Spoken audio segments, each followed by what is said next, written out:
Friends, welcome back to my channel, and in this video we are going to learn about the nutrition in animals, chapter number 2 of class 7th science.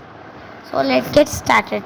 So in this chapter you are going to learn about animals plus humans digestion. Okay, so let's get started. We learned that what is this digestion. Okay, in this chapter we are learning the digestion, and so first let's get started with digestion only. The breakdown of complex substances of food into simpler substances is known as digestion. Means जो break down होता है complex substances कुछ इस तरह से, जैसे complex है बहुत बड़ा, तो आप ऐसा पूरा खा नहीं सकते हो इसको, फूड को आपको इसको छोटे छोटे पार्ट्स में डिवाइड करके इतना इतना इतना इतना खाना पड़ता है ना। जैसे हम रोटी पूरी एक साथ नहीं खा सकते, हमें रोटी को छोटे छोटे टुकड़ों में कर करके तभी खाते हैं हम रोटी। इसी वजह से the break down of complex substances और कॉम्प्लेक्स कंपोनेंट्स, हम कुछ भी बोल सकते हैं, of food into simpler substances is called digestion. So अब इसमें एक और क्वेश्चन है, व्हाट इज एनिमल न्यूट्रिशन। ये एनिमल न्यूट्रिशन होता क्या है, इसमें क्या होता है। एनिमल जैसे यहाँ पे है ये वाला, इसका क्वेश्चन, दो क्वेश्चन बन गए हमें यहाँ पे। एक तो हो गया व्हाट इज़ डाइजेशन, जिसका हमने बता दिया। अब सेकंड है what is animal nutrition. Animal nutrition includes nutrients requirement, mode of intake of food and its utilization by body. Meaning जैसे कि एनिमल्स ने न्यूट्रिएंट्स क्या होता है, carbohydrate, protein, vitamin, fat, means ये अलग अलग हो गए न्यूट्रिएंट्स।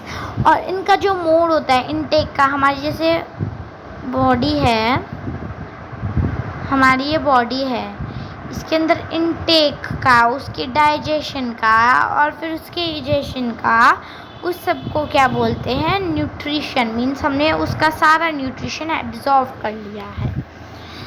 ओके, फिर हमारा जो नेक्स्ट टॉपिक है वो है different ways of taking food. So इसमें भी एक क्वेश्चन बन सकता है, हम क्वेश्चन के साथ ही इसको एक्सप्लेन करेंगे। Explain different ways of taking food, इस तरह से आपको क्वेश्चन आ सकता है। और इसमें आपको क्या बताना है, the mode of taking food into the body varies in different organism such as, means different organisms में जो मोड ऑफ टेकिंग है फूड का, मतलब जैसे आपने यहाँ पे फूड लिया था, इसमें यहाँ पे अंदर फूड लिया था, तो ह्यूमंस का अलग है, एनिमल्स का अलग है, एनिमल्स में भी बर्ड्स का अलग है, और जैसे बियर हो गया उसका अलग है, सबके अलग अलग हैं। तो उसी तरह से bees and humming birds suck nectar of plant, जो बीज होती है और हमिंग बर्ड होती है वो स्टक नेक्टर, जैसे जो बीज है वो हनी किससे बनाती है, नेक्टर से बनाती है, तो जो बीज है वो नेक्टर पे जीवित हैं। Infects of humans and many other animals feed on mother milk, जैसे जो छोटा बेबी होता है वो अपने मदर के मिल्क पर, और जैसे और एनिमल्स के छोटे बेबी होते हैं वो उस पर रहते हैं जिंदा। Snakes like the python swallow the animals they prey upon, mean जिन पे जो स्नेक्स वगैरह होते हैं वो जो उनका शिकार होता है ना उसको सॉलो कर लेता है, अंदर निगल जाते हैं। और जो some aquatic animals filter tiny food particles flowing nearby and feed upon them, जो एक्वेटिक एनिमल्स होते हैं वो जो पानी में, जैसे ये पानी हो गया पूरा आपका, तो इसके अंदर जैसे यहाँ पे एक तिनके पड़े हुए हैं, मीन्स फूड के गिर जाते हैं, तो जैसे कि यहाँ पे फिश है जो वो इन पे फीड करेगी, और जो ऐसी अलग अलग फिशेस जो भी पानी के अंदर उनको मिलता है उस पर वो फीड करते हैं। ओके, तो ये बहुत इजी है। फिर इसके बाद हमारा आ जाता है कि kind of food, mode of various mode of feeding, जैसे कि ये आपको ये टेबल आप फिल कर सकते हो। फिर इसके बाद जो हमारा टॉपिक आ गया। इसमें एक और चीज़, आपको इम्पॉर्टेंट पॉइंट्स मार्क करने हैं। मैं आपको बता देती हूँ कि आप अपनी बुक में कौन कौन से पॉइंट्स हाईलाइट कर सकते हैं और जिन पे क्वेश्चंस भी आ सकते हैं आप लोगों के लिए ना। तो फर्स्ट है ये वाला, animal nutrition includes nutrients required mode of intake of food and its utilization by body, एक ये। एंड देन आपका क्वेश्चन था डाइजेशन के ऊपर, जो द से शुरू होकर, ये आपको डायग्राम भी बहुत इंपॉर्टेंट है, आपको डायग्राम बनाना पड़ेगा। द से लेके डाइजेशन तक ये आपका आ जाता है, ठीक है। देन इसके बाद ये होल पैरा आपका आएगा इम्पॉर्टेंट में, क्योंकि इससे आपको क्वेश्चन आ सकता है, explain different ways of taking food. तो ऐसा आपके पास क्वेश्चन आ सकता है, इस वजह से ये भी आपका बहुत इम्पॉर्टेंट है। Now let us move to the next page. Next page पे हमारा आ जाता है अमेजिंग फैक्ट। तो सबसे पहले हम इस बॉक्स से ही स्टार्ट करते हैं। तो इस पे जो क्वेश्चन बन सकता है, इस बॉक्स पे, ये बॉक्स इम्पॉर्टेंट है, ठीक है।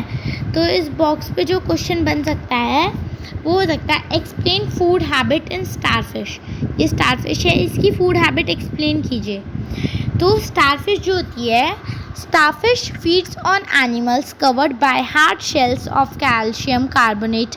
After opening the shell, the starfish pops out its stomach throughout its mouth and eat the soft animal inside the shell. The stomach then goes back into the body and the food is slowly digested. मतलब जो starfish की food habit होती है ना, वो इस तरह की होती है कि जैसे टर्टल है, टर्टल एक ऐसा एनिमल हो गया जिसके ऊपर तो हार्ड शेल हो गया और अंदर से वो बहुत सॉफ्ट होता है। तो इसमें मान लीजिए जो हमारी ये स्टारफिश है, ये क्या करती है, अपना जो स्टमक है यहाँ से, इसका पेट अंदर से निकालती है अपने मुंह से और इसको पॉप ऐसे ऐसे बढ़ा लेती है, पॉप आउट कर लेती है। यहाँ एनिमल है, एनिमल को खा लिया इसने अंदर, और फिर जो इसका ये होता है ना पेट, ये ऐसे पॉप आउट हो रहा होता है। तो ये धीरे धीरे उस एनिमल को लेके इसका पेट वापस छोटा सा हो जाता है और इसके माउथ के अंदर फिर चला जाता है। तो ये स्टारफिश की फूड हैबिट हो गई। ये भी आपका इम्पॉर्टेंट क्वेश्चंस में से बन सकता है, explain food habit of starfish. So thank you friends for the first part. This is enough for us. In the second part I will told you about the digestions in human. Bye bye.